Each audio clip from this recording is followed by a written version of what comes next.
be talking about at all. All right. Do you think the food truck market, is oversaturated in this area?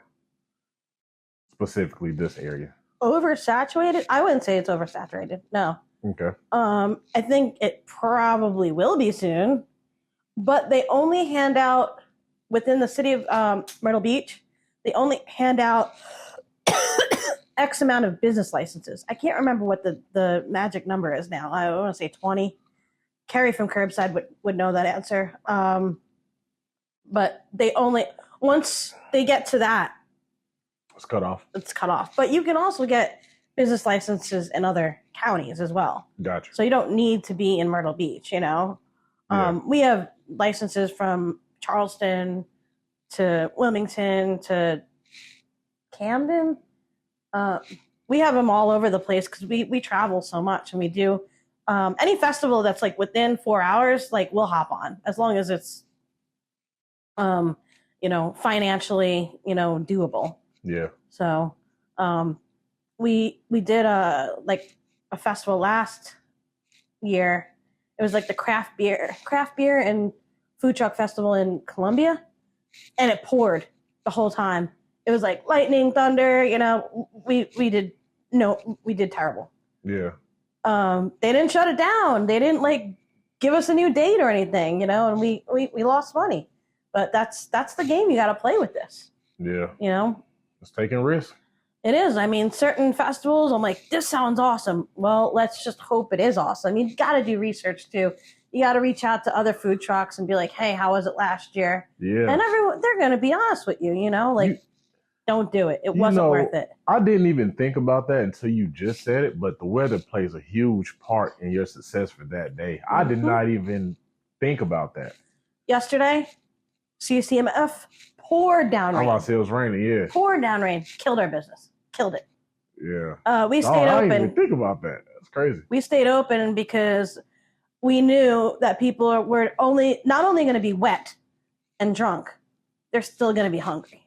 And there's nothing open after 11:30 in the Myrtle Beach area. Yeah, man. Maybe Domino's or whatever, but real deal hot food, that we put out. Yeah. So we stayed open for everyone. That's why I'm so tired. Yeah. It was a long night, but people appreciated it, and you know what? That's also what makes you keep going, and you feel good about yourself. You're appreciated. People call us and they're excited about us coming to their community, and we just did something called Dogs on a Farm. Dogs Day on the Farm. I probably screwed that up, but the girl that was doing it, she was just like, I love animals. So anything that, if anyone ever asks me oh, we're having a raccoon adopting event, I'll be like, I'm in, I don't care as long as it involves animals. So we did that last Saturday, and they were just so excited that we were there, and it just makes you feel good.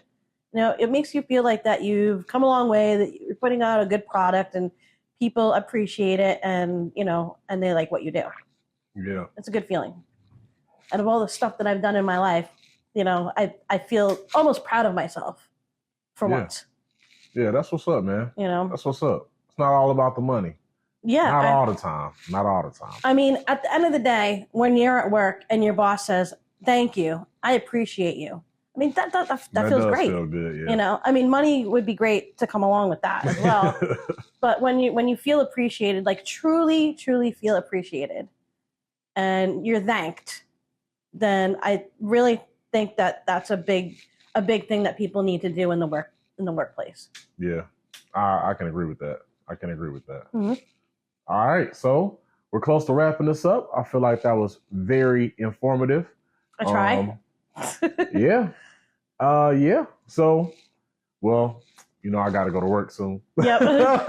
Well, you can find us on Facebook. Yep. The Nosh Pit Food Truck. You can find us on Instagram. I think it's just called the Nosh Pit. I don't do my own Instagram. I don't know how to do any of that. And I think we're on Twitter too, but who does Twitter? I mean, no one, that's not even a thing anymore. That's almost like saying, find Nosh Pit on MySpace, you know. Yeah, it's called X now. Is it? Yeah. Elon Musk bought it and changed it. Oh, Yeah, it's called X. He's gonna now. own all of us soon. We put out on Facebook every Monday, Tuesday where we're gonna be. Our menu changes, fluctuates with the season, and the food in season, and that's about it. Yeah. Well, we have merchandise too. Oh yeah. Come on for that. We got tank tops and t-shirts, hats, koozies. We'll soon have like bandanas and shot glasses and stuff like that too. All right, cool. Noshpit.com, and we do catering as well. All right, cool. Well, as tradition here, look into this camera here. Say any inspirational or motivating words that you have for anyone that may be going through something, or anyone even trying to start their own food truck or their own business for that matter. Just anything you can say to help them or motivate them. Don't do it. No, I'm just kidding. Just appreciate what you have. I had a big support group. So don't give up. There's so many hurdles. There's so many hurdles in life that you just have to keep jumping over, and you just have to overcome them. And, look for your support group. There's always going to be somebody there that's going to try and help. Don't be afraid to ask for help too. That's another thing. The last few weeks, my friends were like, we see that you're so stressed out. Just ask us to help. I was like, nah, I don't want to be a burden. But, you have to be appreciative of the people around you. So I would just say, keep on moving forward. Yeah. So thank you so much for giving us your time. We really do appreciate it. Thank you. And that wraps up another episode of What's Your Story? Woohoo. Yeah. Thank you.